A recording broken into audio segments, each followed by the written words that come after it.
What's going on, everyone? Juicebags here, and welcome back to some Dungeon Defenders Awakened.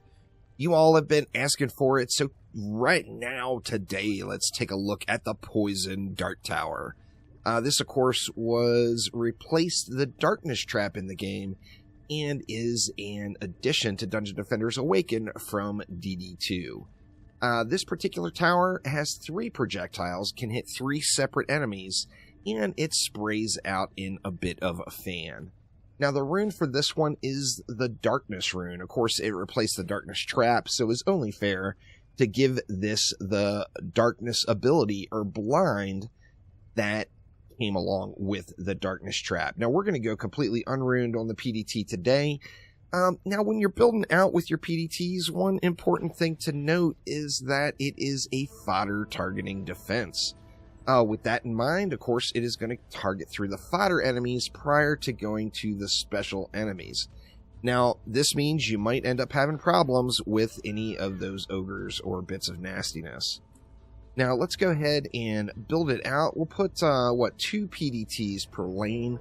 Additionally, let's go ahead and get 1 PDT pointed in at the flyer lanes as well, and see what we can do here. Now, I'm actually quite curious to compare the numbers between a PDT and a good special enemy targeting or single target defense, and we're going to do that here today. As the smartest move, of course, when using anything that's fodder targeting as your main damage, is to add in some special enemy targeting. So what we're going to do is bring out the glorious Beaming Blossom, because, you know, what's better than darts? Well, darts and beams, but of course.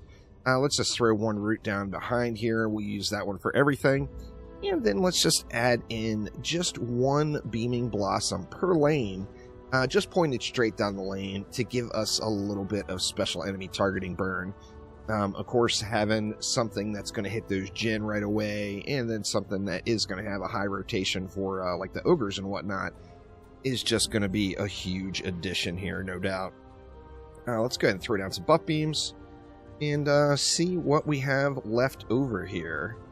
Let's see, it looks like we're going to have quite a bit left over, so we'll be able to throw a little bit more crowd control in. I want to really give these Poison Dart Towers an opportunity to shine.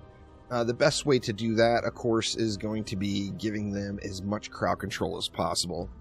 So let's see, let's just go ahead and throw, not an explosive trap, let's go with a gas trap on every lane. In fact, we can just go ahead and use the fusion gas traps there. Since we have them in deck anyway. Let's go, actually, do we want to buff it? We might as well buff it, make it a little bit bigger. Let's do the same thing all the way around. This will give us a little bit of eye bleed, of course, but it's going to give us some nice crowd control. Now, that gives me 6 left. I feel like I did a 4DU somewhere. I thought I was going to have 7 left over, and there it is right there. So yeah, I am going to have 7 left over. And 7 is about perfect when it comes to reflecting this map out, because it gives us 1 big frontal reflect beam across the middle, and then it gives us 3 1DU reflect beams on either side. So allows us to get a nice bit of well-rounded protection out of the deal here. And, you know, make a nice little fancy cage, which is just kind of fun to chillax inside of. So we got it all built out here now. We got 8,200 left. We are going to DPS on our summoner. I'm just going to come into the middle of the map and spam upgrades through the buff beams and then whatever's left into wherever it ends up going here. Looks like some's going to go into the PDTs there. And looking like we got all of them upgraded. Now, I get a lot of questions about how am I using this upgrade or repair to cycle through things.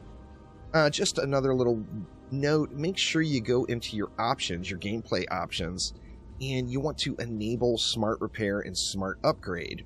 Now, to use this, of course, you want to not target anything directly. If you target anything directly, then it's just going to upgrade that item that you're targeting. However, if you don't target anything directly but targets near your defenses, it's going to cycle through your defenses, upgrading your buff beams first, and then doing your damaging towers evenly. Let's go ahead and let it fly. I'm actually kind of curious for a damage comparison here. I want to see what the poison dart tower is doing versus like these beaming blossoms. The beaming blossoms, of course, these are ruined, so it's one of the hardest hitting defenses in the game. Just absolutely screams out the damage. Let's see what kind of a damage comparison we're going to get out of it. Now, you see, the poison dart towers do have incredible range, so they are going to get some darts out there. There's just no doubt. They're going to be spraying all the way down into spawns in a lot of maps, as the range is just absolutely incredible on them. The only downside, really, to the PDT is it's that fodder targeting, which, of course, it's not really a downside if you use it appropriately, but you want to add in some special enemy targeting, something that's big single target damage, or something that's just designed to hit special enemies, in addition to your poison dart towers. So your poison dart towers will clear out all the packs, and then you've got something else there to dish out that big pain to those individual special mobs, the Jinn or Sharkin or Sirens or Ogres or whatever else is coming your way. You want to definitely have something that's going to target both of them. We're through all the meat of the wave now, and now all we have left is fodder, and that is really where the PDT shines. It's just going to scream through all of this stuff. Now, although I do appreciate the fact that we have the darkness or blinding rune for the PDT, to me it makes sense to have poison on it, right? So to have some sort of a poison dot. So I know that, you know, there's other defenses with some sort of a bleed or dot effect on them. But to me, I think it's kind of a no-brainer. I would love to see a poison rune in the future that adds in some sort of continuous damage or damage over time with poison. To me, it just makes perfect sense. Now, of course, we are doing fusion damage since these are fusion towers. If they weren't fusion towers, they would be doing poison damage. However, we're not getting a poison dot on them. Just about burned through the first wave here. I want to look at the two. I want to compare like the PDT damage to a Beaming Blossom damage. The upgrades aren't even, so it won't really be apples to apples. But it'll give us a nice kind of rough idea of what's putting out all the pain here, or what's dealing all the damage. Because, you know, damage per second, of course, is what we always look at first. However, when it comes to effectiveness, damage done, in a lot of cases, is going to judge the level of effectiveness of a specific defense. Let's gather up what mana we have here, and let's see, let's just spam a few more upgrades in. So I'm just going to come to the center here and just spam them out. You see it's rotating through my damaging defenses and getting them all upgraded quite evenly. Now, this is only defenses in range, of course, so depending on how far apart your stuff is, you will have to move around just a tickle to get everything squared away. Man, that Beaming Blossom just shredded that Siren. That was quite a glorious sight, seeing that thing die like that. Absolutely incredible. Now, the Poison Dart Towers are actually doing fairly decent against these flyers, too.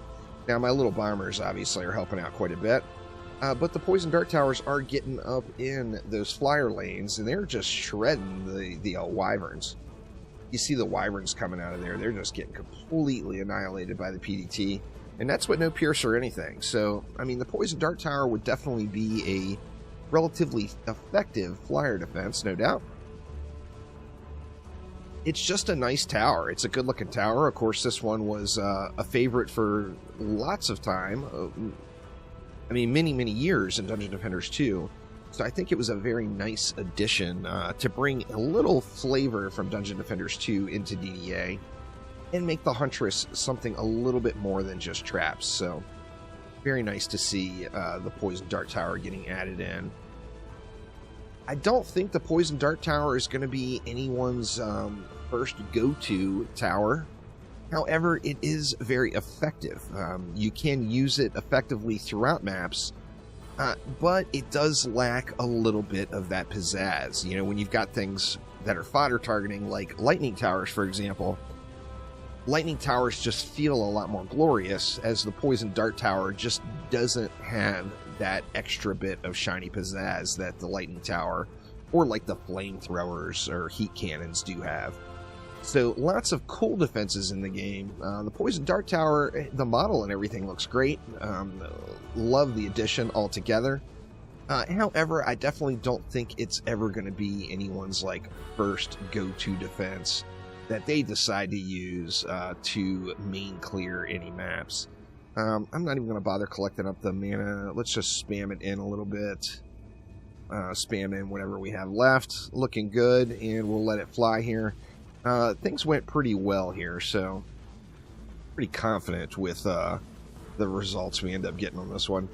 You want to keep an eye out on those kobolds since I'm standing up here on the core, which, you know, number one, of course, is don't stand on the core, but, you know, we're going to do it anyway. We are going to do it anyway just for the view, as it is a lovely view up here, no doubt. We're definitely getting through these packs. We didn't get the best waves either. Had quite a few enemies in the last wave, and we're getting through them nicely here for wave 25. And like I said, I'm anxious to see a damage comparison. I want to wait until the end of the map. Give them the entire map to let it run, and we'll look at some of these, the damage output of some of these Poison Dart Towers versus the Beaming Blossom. Now, the Poison Dart Tower has a little bit better line of sight with it higher up in the air here. You see there's not a whole lot of beams flying through the end of the waves, so I'm going to guess that the PDT is just going to shred the damage output that the Beaming Blossom put out. So it's probably not even really a very fair comparison, as like, you know, there's no Beaming Blossom shots going right now, yet the Poison Dart Towers are just spraying it out through literal hundreds of enemies. The Beaming Blossom, you know, it's placed a little bit further down, doesn't have the same line of sight, and then the PDT has that ridiculous range, taking it all the way to the spawns. That flyer one is actually hitting enemies that are coming out way down there, so just to give you an idea on the effective range, it's pretty crazy. I mean, it's all the way up to every single spawn door, all the way around the map. 300 enemies and change left, and we'll be able to take a look here. Any shinies on the ground? Looks like nothing exceptional. I finally have all of the runes, y'all. So with that in mind, we're going to be doing lots of giveaways for duplicates in my Discord server, and additionally over on Twitch on Fridays. So make sure you swing on by and get entered in all of those rune giveaways, as we're just going to be giving away a bunch of stuff. I've got a ton of extra runes now that I collected as I was farming up those last few. I think I ended up finding like 20 godly runes before I found my last one. So lots and lots of dupes. Now let's take a look at some of the damage done here. Let's get rid of some of this eye bleedy stuff where we can just look at the hotness. And let's see. Okay, this Beaming Blossom here did 1.1 billion damage. I would expect this PDT blew it away. Let's see. Oh yeah, big time.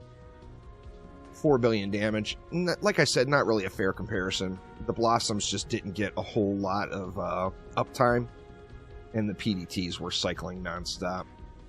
So, lots of damage output there. I actually probably should do like Ancient Mines or even a Labs, and just put two of them side by side where they both get tons of uptime and check the difference.